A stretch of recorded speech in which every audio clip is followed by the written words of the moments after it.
Alright, we got Bob's toy in the garage, and first thing we're kind of dealing with is just getting it so that it would crank with the key. And I took all the battery connections apart and redid them all. Did the ones underneath, did the ones on the starter, the ones from the body to the transmission, and I believe we have it so it cranks now. The last thing I had to go do, if you cross the starter with a screwdriver, it's over here. This is the starter that was in its new one, but if you crossed it with a screwdriver, it would crank.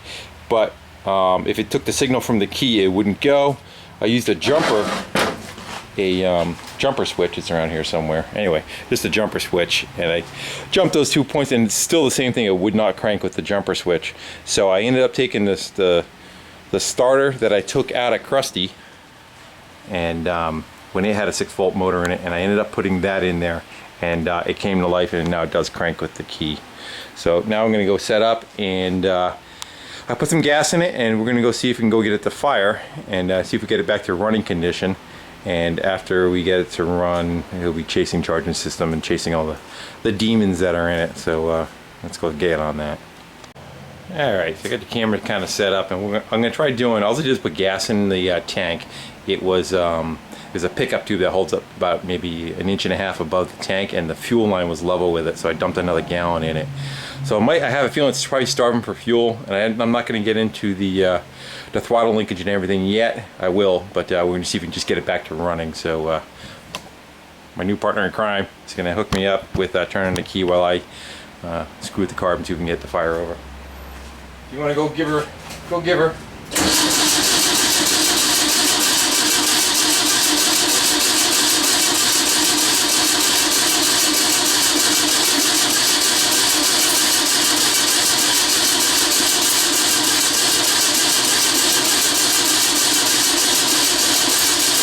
Have I kill it?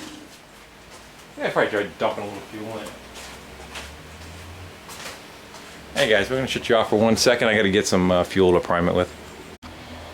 Alright, we got my little bottle filled up, and I'm going to try to backfill the float ball.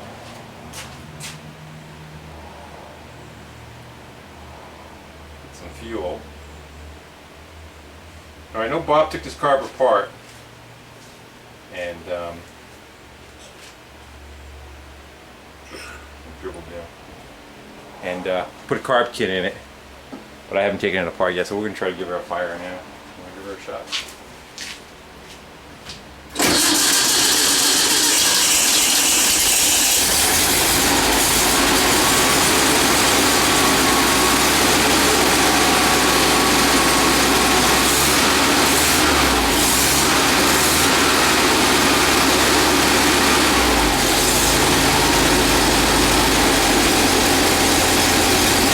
Sounds good.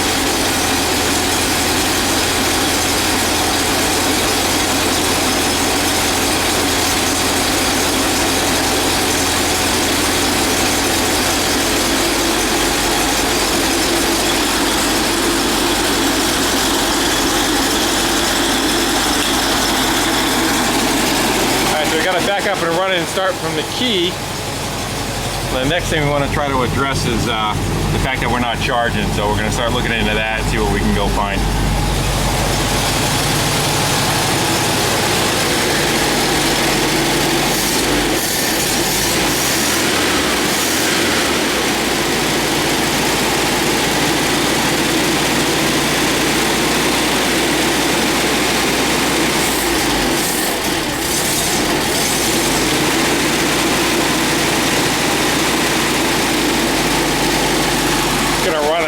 To see if that we're not running off the fuel that I put in it.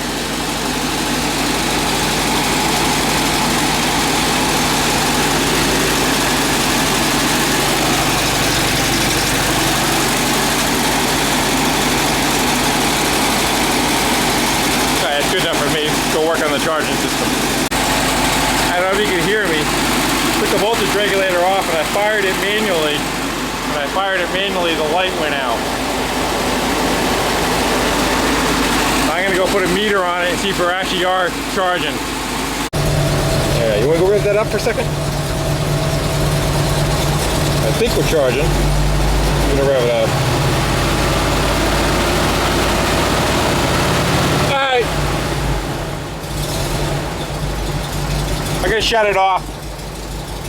Let's see what we get. And it drops down to 6.67 and we're up to 6.82. I would think it should be a little bit higher than that, but I'm not sure. But we are charging, I do believe. So probably let that battery kind of neutralize that a little bit and then go from there. Alright, let's go give that fuse box some love. I got a brass wire wheel on a grinder.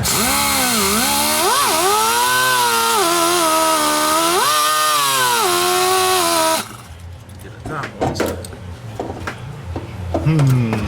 That's not going to be too good.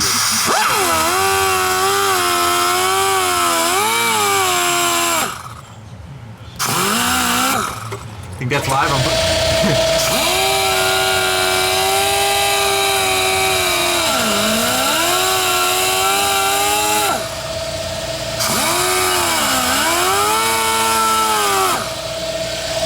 Clean up our fuses and we'll put all that back together. Alright, so I let the battery kind of settle down after it shut off, and it looks like it's going to settle out probably about, I don't know, 6.2, between 6.2 and 6.3 when it finally calms down to whatever it's going to be. And I think that's going to be good because it goes up to 6.85. Trying to convert that over to what 12 volts is, but I think that should be fine for keeping the battery charged. And a couple other things that we're working on now.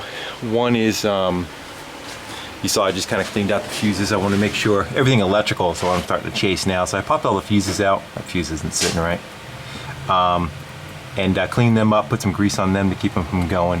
And then we're kind of moving on to probably the carb and whatnot. And if you notice, right there, that's the carb cable.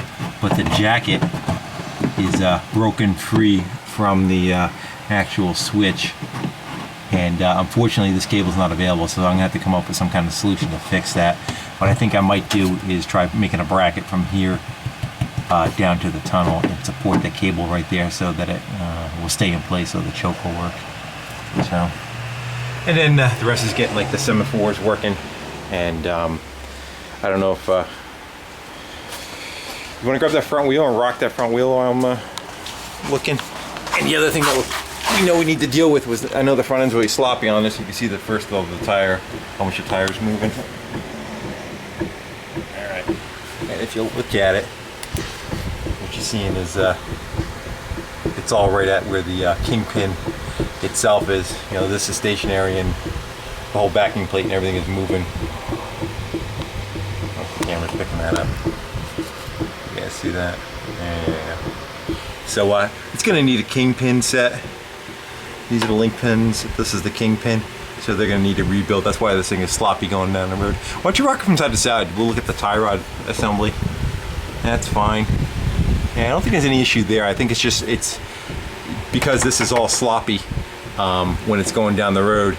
You know, they're kind of like casters, like a shopping cart, you know, and you're every time your tire pitches like this, of course now your tie rod assembly is also changing. You know, it's getting, you know, the tires are going down the road like this and then like this, so it's not really tracking very well. So that's going to need a rebuild on that setup. But other than that, I think we're okay. Semaphores, the one kind of hums on the driver's side when you turn it on. It doesn't pop out, and this one on this side doesn't do anything. So there's either no power going to it, or the coil or the choke that's in there is no good. I know it's painted black. It's hard for you to see. There we go. Can you lift up for me? There you go. Inside there's a coil. See the copper on top, and that energizes and would magnetically flip the semaphores up, which are the early directionals. So we need to go look into those too and see what we can do for those.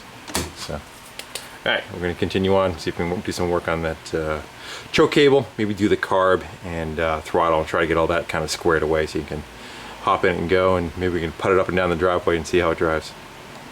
All right, so in further investigation, I took the cable apart, and what it looks like, it broke the flare right off the end of the tubing, and that's why it was floating And this, you know, this cap would thread back onto the body, right down in there.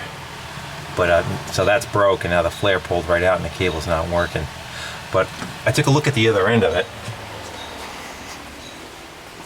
and where it's attached to the carb, you'll notice it's just kind of wrapped right around the carb. And I think what's happening is when the cable's trying to pull, now the cable's trying to lift up at the same time, so it's trying to pull it down and curve the cable. This cable should kind of float in here, kind of like the throttle does. If you notice the throttle, it's got a barrel on it, so when you pull on it, the cable can always stay in the same direction.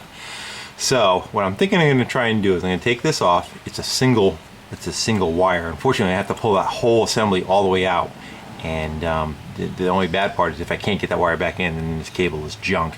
But so what I'm going to try doing is undoing this, straighten this the best I can, and pull the cable out, flare the end of the tube that you just saw again so that the ferrule will stay on it, and try to put it back together. Let's go see what happens. Alright, Bob, you owe me one. This is Krusty's engine out of the single cab that I was hiding away in a nice prime spot in my garage, keeping it nice and dry.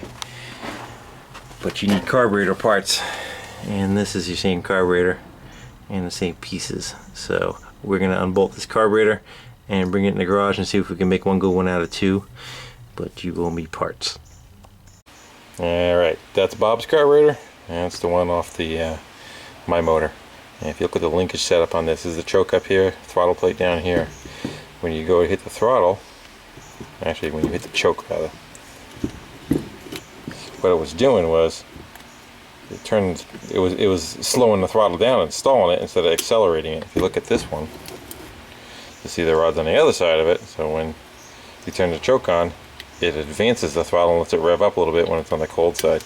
So that's already just backwards, and it's also missing the stop. Let's see if we can do this. Alright, on that one, here's the set screw. The set screw's got nothing to rest against to set the idle. And if you look at that one, you'll see the plate that's in there that the screw rests against, and then you can actually set your idle. So we're going to go take this linkage apart and make this one look like this one, and see if we can get it to work correctly. Alright, and before he goes, you think he's addicted?